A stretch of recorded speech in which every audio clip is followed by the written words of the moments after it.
Should you play the game? If you know me, you know that I love David Fincher. He has made some of the best films of the modern era.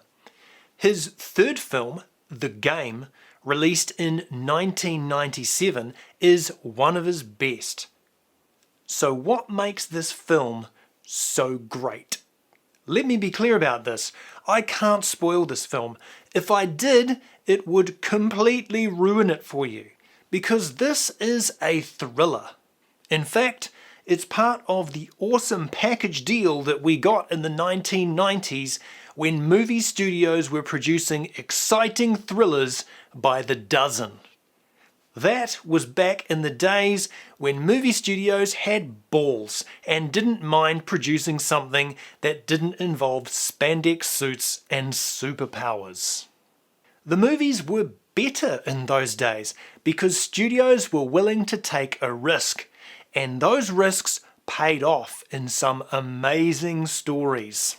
The Game began as a screenplay written by John Brancato and Michael Ferris in 1991.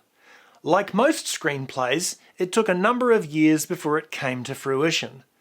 The film had numerous casting problems, as Jodie Foster was initially going to be playing the supporting role. She ended up filing a $54 million lawsuit against Polygram when they went with someone else.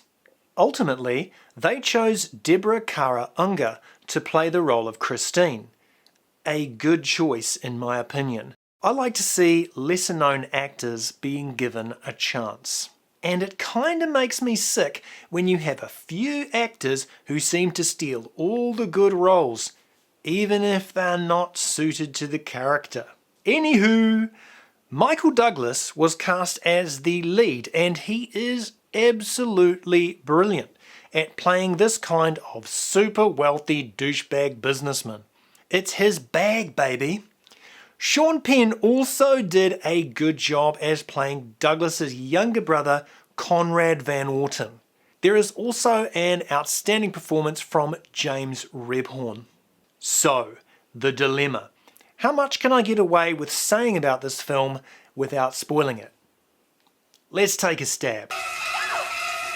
The Game is about Nicholas Van Orton, an uber-rich OTT capitalist geezer whose life is otherwise ridiculously boring and controlled. He has driven away anybody who ever loved him and is pretty much a complete asshole to everyone. His black sheep brother Conrad buys him a birthday present, which is a voucher to play the game. Everybody is super secretive about what the game is. It's a bit like Fight Club. The first rule of the game is you can't talk about the game. Anyway, after his initial apprehension, Nicholas decides to take part in the game, and that's about the end of what I'll tell you about the plot.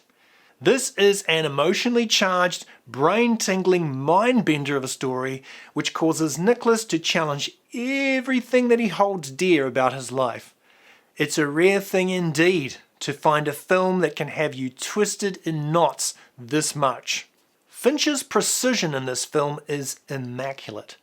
He knows just which buttons to push and just how to arrange the parts so that when you think you've figured out what's happening, you fall headfirst into a pit of confusion. Michael Douglas is brilliant in this role. It's maybe my favourite outing of his. He's Gordon Gekko, but without the cockiness.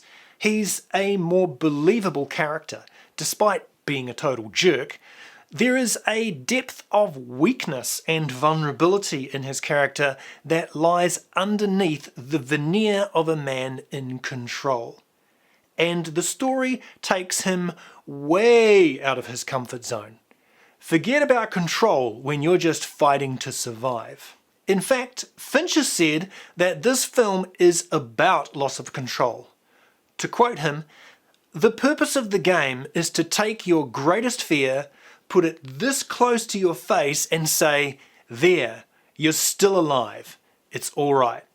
Now, if you go over to Rotten Tomatoes, you'll see that people are idiots.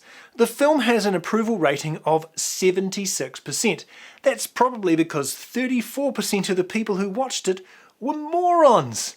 The dick weasels on Metacritic are even worse, rating it 61 out of 100, and demonstrating that 39% of the people who fester around the site have no more right commenting on contemporary cinema than a constipated marmot.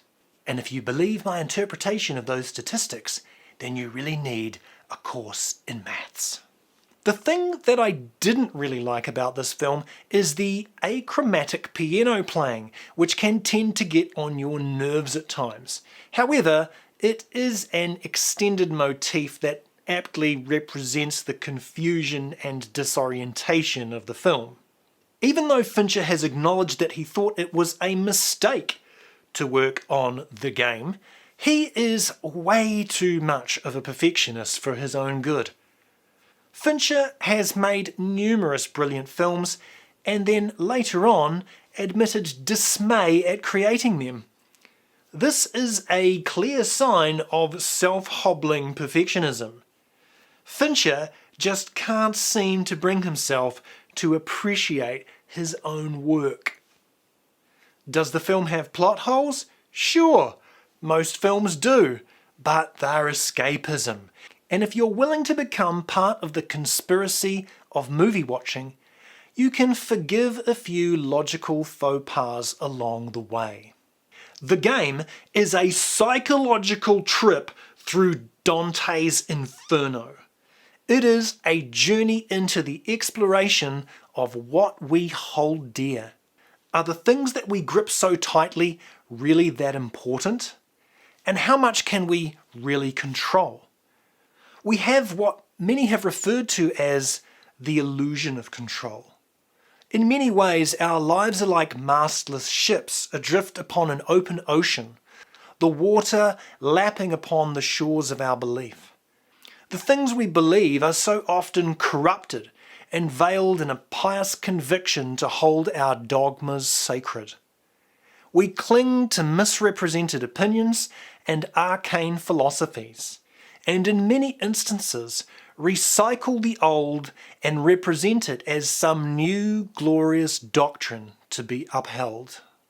Okay, I'm having way too much fun with this, but either way, The Game is a great film and you should check it out. Please leave a comment below and let me know what other films you'd like me to review. And don't forget, like this video and subscribe to the channel. It really helps the channel to grow, and it's just in its infancy right now. It's just like a little vulnerable baby, and without your subscriptions, that baby's going to die. It's going to die, and you will have killed it. You just killed the baby. Bye.